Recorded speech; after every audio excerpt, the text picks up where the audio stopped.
first thing that comes to mind describing Sister Dorothy Ann is a quote from an alumna, Helen Roberts, School of Arts and Sciences. She describes the history of the College of New Rochelle as an institution where vision, sacrifice, and dauntless perseverance are our characteristics, and that immediately describes Sister Dorothy Ann Kelly. Dorothy Ann Kelly was known as a leader in women's education. She was committed to the role of women as equal in society. She was never abrasive about that. She was, in that sense, diplomatic, tactful, but strong. Dorothy Ann embodied all that New Rochelle stands for by just living it, and living it day to day. Wherever there was an activity, whenever there was a cause that was serious, that involved people, Sister Dorothy Ann was involved. She was inspirational, she was loving, she was God-sent, and you really felt you were within a wonderful religious atmosphere whenever you were with her. One of the great profound beliefs of Sister Dorothy Ann was that God loves us just as we are, incredibly. And therefore, she carried that through her life. That's what I hope is embedded deeply here in the college. She was a great role model and the first female CEO I ever knew, with an uncanny ability to motivate people to action. She demanded excellence, and she got things done. And I think she really lived the words of St. Angela Merici. If we all stand united in heart, we will be a mighty tower of strength and a mighty force. Those of us who knew her knew what a force she could be. Dorothy Ann always reminded us that the most precious payoff for our work in Catholic higher education, especially our women's colleges, were the ways in which our students could go out to have lives of service to others. That was the reward for all of this hard work. That made it worth it, and that was the value, the Ursuline value, the Catholic value she embodied. This consecrated religious woman was able to be part of the American delegation to the United Nations Conference on Women in Beijing. She became the chair of the National Association of Independent Colleges and Universities, not just an active member or a board member, but the chair. This is an Ursuline nun from a small women's college taking a national leadership position, and she was immensely admired in the course of her tenure. She opened up the School of New Resources, which expanded our educational reach to different geographic locations and a new student body. The School of Nursing, which reached other populations. She believed that everyone should have that opportunity to fulfill their dreams, to get an outstanding education.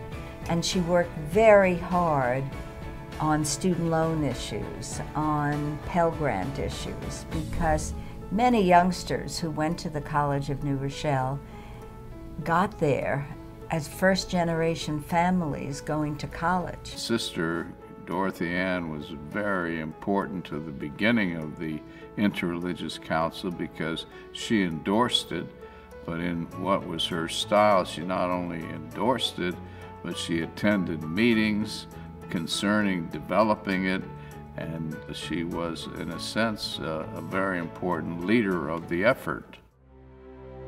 When Dorothy was 9 years old, she said goodbye to her mom, who was about to bring home a baby, and Dorothy's mother went out and never came back. She died in childbirth. Walter Kelly sat down with Dorothy and said, "Dorothy, do we share the children around, or can we do it?" Dorothy said she always remembered, as if it had happened just the day before, how easy it was to say, "We can make this work." And so she became, for all practical purposes, the mother of the family. She would go home from school and do all the things necessary to get dinner ready. It prepared her for who she was and made her strong. She appreciated her education, I think, more than the rest of us in many ways, who would tend to go to the Ville, cut class, play bridge, and not be as academic. Dorothy Ann studied. She was bright, but she did her work. She was in mission groups. She was always outreaching. She came aboard as president in the early 70s when it wasn't culturally popular to go to an all-women's college and when finances were very, very tight and the college did not have a bright future. She had the vision to sit down and develop a model that became the School of New Resources. It took Trinity almost 25 years to emulate that model. Dorothy Ann Kelly did it first. It was highly visionary. The School of New Resources was very important to our union because we had people who had been out of school for many, many years, didn't feel very comfortable being exposed at that period in their lives, and so they needed to know that someone understood them, and Sister Dorothy Ann really understood them, and she understood their needs, and so she helped them to feel comfortable in readying themselves to undertake a BA program. She remembered friends and birthdays, and certainly if somebody was ill, that kind of concern for people. Jim Nicholson had a devastating stroke. Dorothy Ann Kelly went to see him in his home at least twice and often 3 times a week. That was the kind of woman she was. She was a woman of great faith, and she didn't talk about it so much as act on it. The doer of the word, as it says in the Epistle of St. James. You knew when she walked into the room that she was in control. She basically knew what she wanted to get done, and her ability to clearly delineate and explain the goals and how to get to them was remarkable. When she wanted to get a point across to you as something she wanted done, and she was convinced that it should be done, and she was determined that you were going to play a part in it, she would sit there at a meeting and she'd cross her legs and she'd swing her foot back and forth, and you knew she was very serious about what she was talking about. She was never conscious that she did that. People, they'd say, well, what is the boss like today? I said, she's swinging the foot. And that meant that there was going to be a lot of things being done. I always thought of her as a kind of a queen, and if she said do something, I did it. She had a manner which commanded respect, not in an onerous way, but in a very kind manner, but she was very clear what she wanted you to do. In deciding how to close the inaugural year, I wanted to capture the core values of the College of New Rochelle, who we've been for 109 years, who we are now, and who we are committed to be into the future.